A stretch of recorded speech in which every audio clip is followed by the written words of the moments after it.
Hello, I am Purinder Ramlal, and this is a presentation on the design of algorithms for characterization of material micro and nanostructures gathered from STEM micrographs.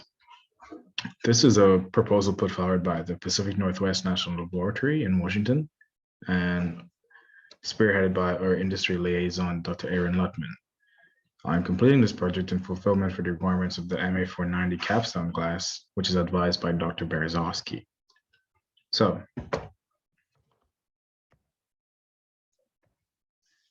the Pacific Northwest National Laboratory, or we call it PNNL, is a research facility in Washington State and is overseen by the Department of Energy. This research into computational material science is potentially useful to various industries because the ability to non-invasively and precisely determine material composition would have applications in aerospace, archaeology, manufacturing, metallurgy, even airport management, all across the board, construction, all these things. So what are we really working with? So we are provided 3 STEM micrographs. One of them is shown in figure 1, which is a sample STEM micrograph, and a series of chips. Each chip is a square pixel cut from the micrograph, and it represents a certain material. And in their solution, they use these chips to train the model. The objective is to develop a method or algorithm that will perform semantic segmentation on a particular micrograph and then determine the material composition. So essentially, if we have a micrograph, we want to find the areas where material exists and classify it, which sounds like a novel process for a neural network. The initial strategy includes constructing an initial neural net, evaluating its effectiveness, and then propose a new model or modify that model to better work. Figure 2 shows a flowchart of the initial strategy. You get your image, you perform your segmentation, you extract your features, clustering techniques can be used, and then you pass it through your classifier and for training. And then for testing, you put a test image and you see how well it is able to semantically segment the image. In this project, I chose to use the UNet model. A UNet model is a very famous or common method for semantic segmentation. In fact, it came about in the medical field for CT scans and X-rays. It's a convolutional neural network that consists of a contraction path and an expansion path. In this particular UNet that I built, we have 5 convolutional layers in the contraction path and 4 convolutional layers in the expansion path, both using ERAU activation. There also exists 4 skip layers, which allow information to be shared across paths, such that data abstraction or information abstraction is reduced. The final convolutional layer is a 1-by-1 kernel and uses a softmax activation to obtain a classification into n number of classes.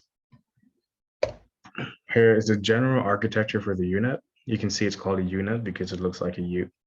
So we start with our input image file in the first layer, and we apply a convolution, and then the next one, and the next one, and the next one, and then the bottom. And then the expansion path is where you now begin to apply your convolution, or the transpose convolution really, to get back your output segmentation map, which creates sort of a mask for your input image, which has the classifications on it. The gray arrows show you the skip layers, and where you can see the information from one step in the contraction path can be shared with a step in the expansion path so that context is preserved when the data is being manipulated. So the problem with UNets is that they require a relatively large data set, and you need training images and training masks. Now, the data provided like both of these qualities, but one thing that was good is that the micrographs presented to us were of large resolution. So because of this, and the fact that we had ground truth data, A mask was created for the large micrograph. It was a 30 by 42 by 30 by 44. It was resized to be squared, or to be square, so 3042 by 3042. And then the data set was then created by patching or chopping the large image mask pair into square segments of predetermined size, which I chose to use 128 by 128 patches, which resulted in 529 pairs of an image and a mask. This data could then be used to train the model. I should note that I used an 80-20 split in the data. So 80% for training, 20% for validation, such that I would be able to have a metric to test if my model was being trained properly. So we can test the accuracy and loss. Speaking of loss, two loss functions were compared. So we have the categorical cross entropy, the Poisson. Both of these are loss functions available from the Keras TensorFlow skeleton, upon which this network is built. Using the atom optimizer accuracy metric and 25 epochs, the categorical cross entropy obtained a 96.55% accuracy, and the Poisson loss function obtained a 95.58% accuracy. These are very good accuracy numbers. So how do we really pick one? Well, we can compare them using the intersection over union or the Jacquard coefficient. This really tells us that it compares the prediction to the ground truth and see how well the prediction matches the ground truth. So in mathematical terms, it's the intersection of the two images over the union of the two images. So intersection over union. In this model, it was found that we only needed 25 epochs for it to be trained properly, which is very good for a UNet model. For the categorical cross entropy, the training and validation loss and the training and validation accuracy are shown in figure 4 here. You can see at about 25 epochs, they begin to taper off and asymptote, which is good. The accuracy rises and the loss drops, which is good. This is what we would like, and this is what we expect. And the mean IOU is 93%, which is a Jacquard coefficient, which tells us that the segmented image matches the ground truth to a fair degree. In this particular test data, we had 3 classes. So you can see the Jacquard index for all 3 classes. And in the model, it was actually built to handle n+1 classes, such that the model wouldn't try to overfit the data. And so if something didn't fit properly into any of the classes, it would get thrown into the 4th class or the extra class, such that it wouldn't try to force it to fit into any other classes. For the Poisson loss function, we got a mean IOU of 89%, and then you can see that the loss and the accuracy, while the loss does decrease and taper and the accuracy does increase and begin to taper, there are some oscillations towards the end that are not very desirable. So because of this, the categorical cross entropy was chosen as a better one. The segmentation maps using both loss functions are shown. And while the Poisson does show like a cleaner map, the categorical cross entropy is more accurate because it does a finer precision on the pixels, which is exactly what we want. We can always go in the end after the segmentation and post-process and do some thresholding or some k-means to refine our segmentation map. So therefore, the categorical cross entropy was chosen as the better one at 25 epochs. Running it at 100 epochs, the categorical cross entropy does an even better segmentation. So proving even more that it is the better one to use. The data was augmented to produce some testing samples.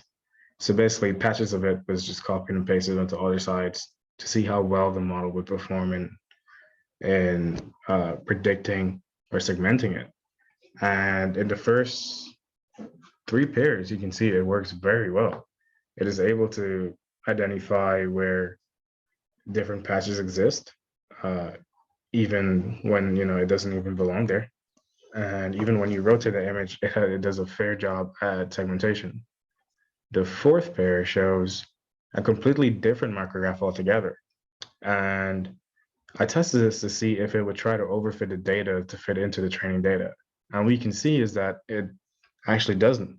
So most of the classification fell into the extra class that was previously mentioned.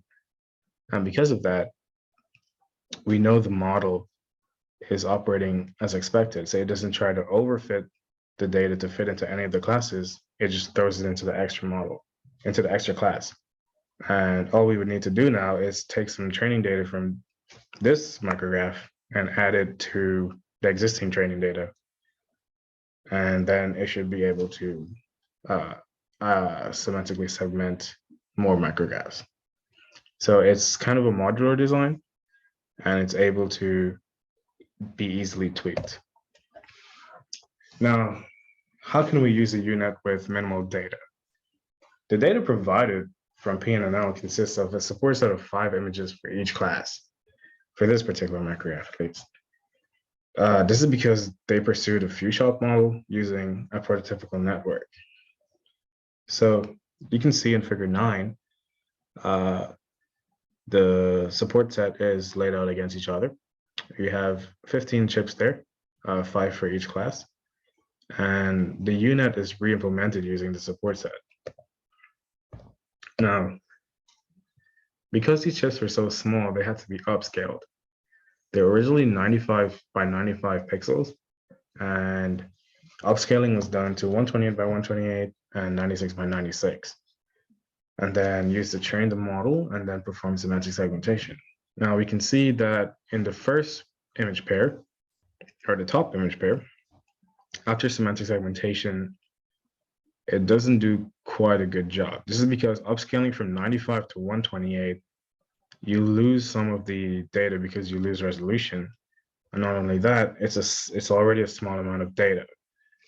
But in the bottom pair, upscaling from 95 to 96, not that drastic of a change, and you're able to at least capture one of the classes better, even with such small data.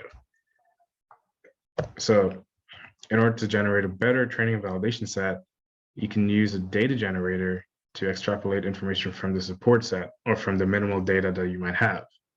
So you can implement data generator and then apply post-processing to refine your segmentation. Query set is also provided, but that is just augmented data anyway. So that could be used for training as long as you know what it was. So if you have ground truth for that data, then you can use it for training. Further recommendations would be to implement NSHOT, which is built upon a prototypical net. It's a few-shot algorithm with data generator, and then you can improve it from 1-shot to 0-shot. And at this moment, the next step would be to implement transfer learning to use something like ImageNet and build a UNet upon ImageNet such that you only have to retrain the very last layer, and you will not need as much training data because the ImageNet would have already been trained on a wide variety of images. This is the research so far, and thank you very much.